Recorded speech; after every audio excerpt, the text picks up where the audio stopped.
Pour l'actualité, ce sont des scènes de chaos à la Courneuve où le commissariat a été ciblé par des tirs de mortier et des cocktails Molotov dans la nuit. Des dizaines d'individus ont jeté des mortiers d'artifice et des projectiles. Tout se passe 4 jours après la mort d'un jeune à scooter lors d'un refus d'obtempérer.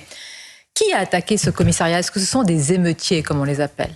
Moi, vous savez, vous dites c'est l'actualité, en même temps c'est la routine. Vous avez remarqué que ça arrive régulièrement dans tous ces quartiers que moi j'appelle islamisés.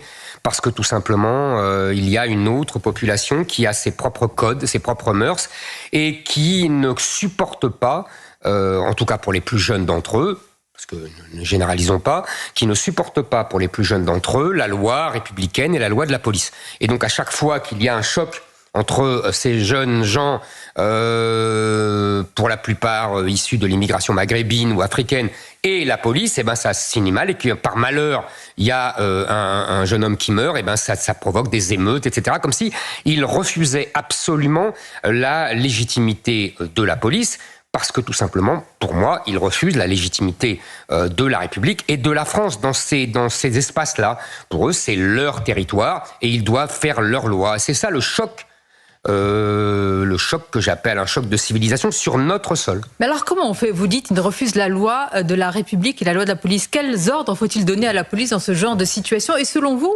d'ailleurs, est-ce que la police a ordre de ne pas réagir au contraire? Il y a eu 9 interpellations. Bien sûr, la police, moi j'ai discuté, vous savez, avec de nombreux policiers qui viennent spontanément me parler.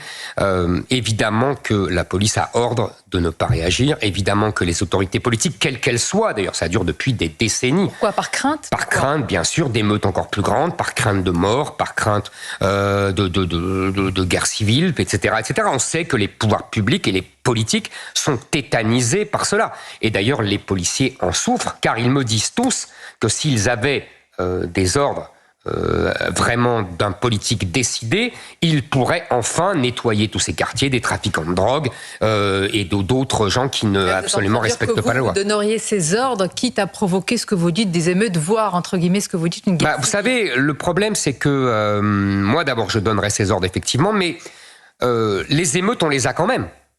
Vous avez remarqué. Donc, autant imposer la loi de la République française. Je pense que c'est quand même la moindre des choses. C'est le rôle de l'État.